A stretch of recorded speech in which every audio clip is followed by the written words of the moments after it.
Келесі сұрақтарға өтетін болсақ, маусым шілде айларында алма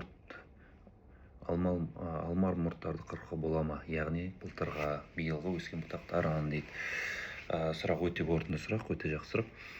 Кесуге болады, оны жазғы айларын, бірақ бір жылдықтарын кесесіз. Bir жылдық бұтақтарды өзіңіз айтып отқандай. Ол не үшін жасалынады? Күн сәулесі жемістерге дұрыс түсу үшін және келесі жылғы кесу жұмыстарын азайту үшін. Бірақ байқау керек, қатты жарақатта болмаңыз, көп кесіп тастамаңыз. Өйткені ағаш үшін ол стресс. Өйткені ағаш өз денесінен айырылған бөлігін қайтып қалпына келтіруге тырысады. Сол үшін де негізгі жұмыс күн сәулесі дұрыс түсу керек. Жеміс ағаштарын, кейде алмалардың кейбір сорттарының қызаруына күн сәулесі тікелей түсу керек. Екіншіден, сіз керек емес, яғни бұтақтарды ішке өсіп бара жатқандарды тоқтататын боласыз. Келесі сұраққа өтейік.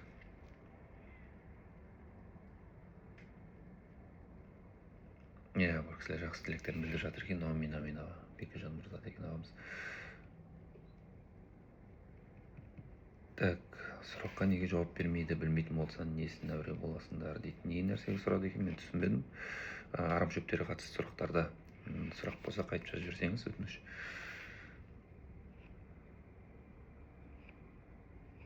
Ассалаумағалейкум. Дұрыс, өздері де пікір алмасып жатыр екен. Кеңес сұрауға әрине болады. Егерде номер керек болатын болса, 8702 139 3597 деген жеке номерім WhatsApp-та бар. WhatsApp-қа жазсаңыздар болады.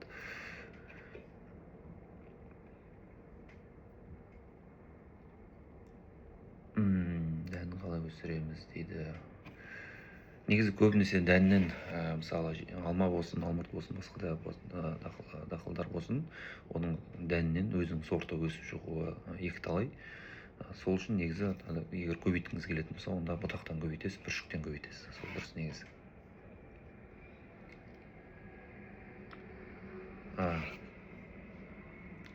Мына жерде бір сұрақ екен, шабдалының жапырағының бұралануына қатысты сұрақ түскен екен. Яғни оны кесеміз, кеспейміз деп. Негізі бірінші қатты бұраланып кеткен болатын болса, ол курчавый слизь деген ауру болады, самарқау ауру. Оны жұлып тастасаңыз да болады. Бірақ мүмкін болатын болса, алдын ала фунгицидті өңдеумен жасау керек.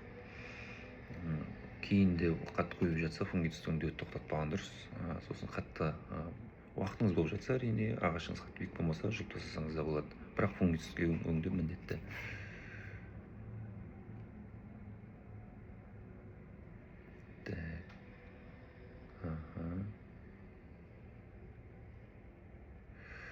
Менің дейді шабдал ағашым көктемде гүлдеді, бірақ кейін қурап кетті. Неге екенін білмедім, ағаш қурап кетті дейді. Оның түрлі себептері болуы мүмкін қурауының. Қайтымды аяздар болуы мүмкін. Одан кейін тағы да бір көп кездесетін негізгі ауру бар. Алмұрт ағашына оған төзімсіз. Ол бактериалдық күйу деген бар. Бактериальный ожог, эрвиния деген латын жатауы.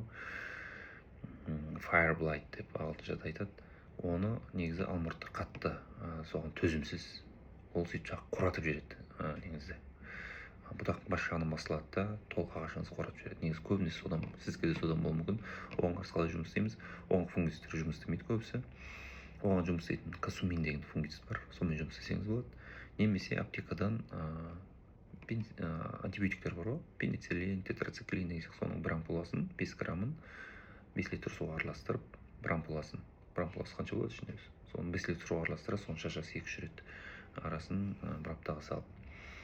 Сіздің жағдайыңызда менің ойымша сол бактериалдық күй ауруына шалдыққан болуы мүмкін. Енді қатты күйген жерлер орнына келмейді. Егер сабағы да қураған болатын болса, онда оны алып тастаған абзал. WhatsApp номер қалдырдым. Алмұрт ағашы неге жеміс бермейді дейді. Енді себептері де көп. Оның мүмкін дұрыс отырғызылмаған, мүмкін күн сәулесі дұрыс істемейді. Негізі алмұрт ағашы алма ағараны күн сәулесін көбірек жақсы көреді. Соған байланысты сіз дұрыс отырғызбаған болуыңыз мүмкін. Немесе аурулар болуы мүмкін, зиянкес болуыңыз, дұрыс суарып жатқан болмауыңыз мүмкін. Немесе көп суарып жатқан болуыңыз мүмкін, аз суарып жатқан болуыңыз мүмкін деген сияқты. Сосын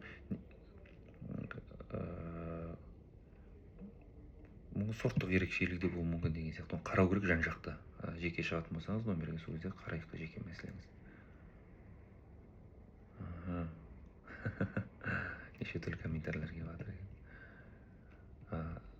қалай улайды дейді. Яғни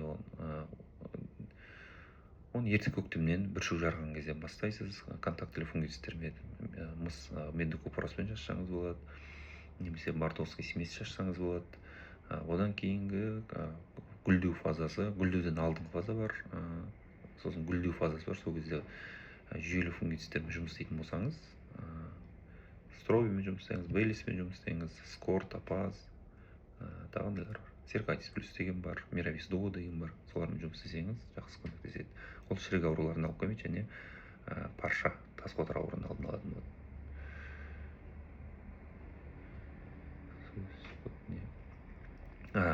Сөз көп не, яғни ағашты кескеннен кейін орнына не жағамыз дейді. Яғни орнына не жағамыз?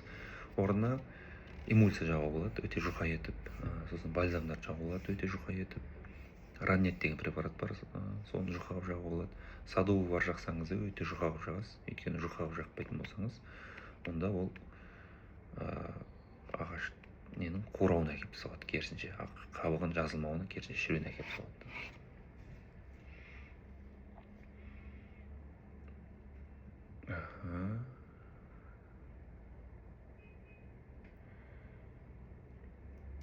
Менің алма ағашымның жапырақтарының жиектері қоңырайып күйген сияқты болып тұр. Оған не істеуге болады дейді. Оның кейде калий элемент жетіспесе сондай болады, кейде оның топырағыңыз тұзды болатын болса сондай болады, немесе топырағыңыз ылғал азайып кетсе сондай болады. Егер топырағыңыз тұзды дейтін болсаңыз, онда антисоль деген препараттар бар, сумен бірге бересіз, оны суарған кезде сонымен түбіне құйсаңыз болады, сонымен араластырып, сол дұрыс болады. Енді калий деген өте сирек кездеседі, калий бізде жеткілікті көп жағдайда. Сол мүмкін тұздан болуы мүмкін сіздікі, немесе аз суарып жатқан болуы мүмкін. Соны қарап қойыңыз, немесе көп суарып жатқан болуы мүмкін. Сонда ағаштар күнде суару керек па дейді. Ол сіздің ағаштарыңызға байланысты, температураға байланысты. Егер биылғы жаздай күн ыстық болатын болса, онда күнде аз-аздап суарғаныңыз абзал. Күнде. Егер мүмкіндігіңіз болатын болса. Өйткені үлкен бақтарда негізі күнде суарады негізі. Тамшылап суару жүйесінде. Егер сізде топырағыңыз ылғал жеткілікті, күн қатыстық болмайтын болса, онда 2-3 күнде бір суарсаңыз болады.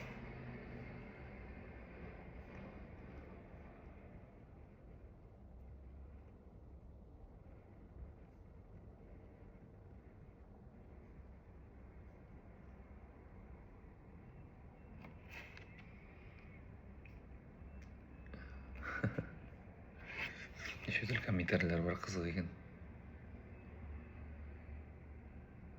Кешірім сұраймын, өйткені біз енді арнайы бір курстарды өткен емеспіз, жаңағы сөйлеуге қатысты, не дейді, бір аудиториямен байланыс жасауға байланысты. Сол үшін кейде бір қателіктеріміз болып жатқан болуы мүмкін, жеке кешірім сұраймыз. Бірақ барынша біз ақпарат беруге тырысып жатырмын. Так. Былтыр бір ергежейлі ағаш отырғызған ем дейді. Былтыр отырғызған, биыл гүлдеп жатыр дейді. Алып тастайын ба дейді. Мүмкін болса бір-екеуін қалдырыңыз. Бәрін алмай қойыңыз. Егер отырғызған жыл гүлдесе, онда бәрін алып тастауға болатын еді. Бірақ бір-екеуін қалдырыңыз. Көріңіз, түсі қандай болады, түрі қандай болады. Өйткені не үшін алып тастайды дегенде, видеода түсірілгенде ол энергияның көп болады, генеративті органдар. Бірақ бір-екеуін қалдырыңыз, көріңіз, дәмі қандай болады, түсі қандай болады. Сәлеметсіз, біздің шие ағашымыз жақсы гүлдеді, бірақ әуесі аз болды дейді. Кейін және бір шие жапырақтар рең өзгеріп тұр, оған несі жетіспейді екен, соған төгін беру керек пе? Алмалы, рахмет дейді. Енді оның себептері де көп, жағында айтып өткен, алдында айтқандай ұқсас қой бәрі. Не табиғаттың әсері, не ауру зиянкестерінің қатысы бар деген сияқты. Мүмкін сізде қайтымды аяздар көп болған болуы мүмкін, гүлдер үсіп қалған болуы мүмкін. Немесе көп гүлдеді, сіздің мүмкін ағашыңыздың қоректік элементтері жетпей жатқан болуы мүмкін топырақта. Сол жетпей жатқан кезде ағаштар өз түсінеді, яғни қайсысын жетілдіре алады, қайсысын жеткізе алмайды. Сол үшін ол кезде олар тастайтын болады. Сол үшін мүмкіндік болады, күзде айтқан дұрыс. Фосфор, калий тыңайтқыштарын күзде беріп тастасаңыз, ағаш көктемде күшті оянады. Бойында күш қуаты бар оянады. Сол үшін соған көңіл бөліңіз. Неге? Қоректену мәселесіне. Сосын көктемде азоттардан беріңіз. Топырағынан берсеңіз болады, жапырағынан берсеңіз де болады. суперфосфатты құюға бола ма дейді. Негізі суперфосфатты көктемде беруге болады. Ұзақ еритін негізі бірден әсер ете қоймайды. Оны түсініп алу керек. Күзде беріп тастасаңыз жақсы, көктемге әдемі еріп тұратын болады. Өйткені фосфордың ағаштардың көбісі дұрыс ерімейді топырақтарда. Жай ериді. Жеміс ағаштарын қай мезгілде еккен дұрыс дейді. Күзде ексеңіз де болады, көктемде ексеңіз де болады. Ешқандай жоқ. Айырмашылық жоқ деп айтпай ақ қояйын, бірақ мен өзім көктемде егуді ұсынамын. Өйткенде күзде еккен кезде сіздің ағаштарыңыз дұрыс отырғызбаған болуыңыз мүмкін. Күзде көбінесе жер қатая бастайды, кішкене. Мен өзім көктемде отырғызған ұсынамын. Бірақ біреулер айтады, күзде отырғызбаса керек, көктемде оянбаса орнына басқасын отырғыза салады дейді. Ол ой да дұрыс негізі. Екеуіне де қарап көріңіз, қайсысы ыңғайлы сізге. Алма гүлдер түспеу үшін, алманың гүлдері түспеу үшін не істеу керек дейді. Алманың гүлдері түспеу үшін көбінесе оған қоректік элементтер жетіспегеннен болады негізі. Су жетіспесе содан болады. Бәрін қамтамасыз ету керек. Көбінесе гүлдеуден алдын оған бор элементін береді. Сосын фосфор элементі де жақсы берілсе түспейтін болады. Өйткені бор ол жаңағыдай гүлдеу фазасына қатты жауап береді. Фосфор элементі де жаңағыдай клетканың бөлінуі,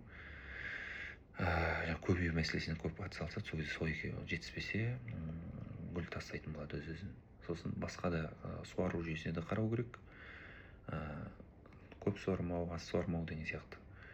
Соларды, мысалы, фосфорды күзде беріп тастасаңыз, көктемде де беріңіз. Бірақ борды 2-3 рет берсеңіз болады, жапырағына берсеңіз болады, немесе ағаштың өзіне шашсаңыз болады. Ағаштарымыз гүлдемей жатыр дейді. Ағаштарымыз. Енді ол сорттық ерекшелігіне байланысты. Жабайы алма болатын болса, кеш гүлдейді. Ол өте кеш гүлдейді. Егер де басқа мәдени сорттар болатын болса, онда оған түрлі себептер бар. Отырғызу мәселесіне, қоректік элементтердің жетіспеушілігіне дейді.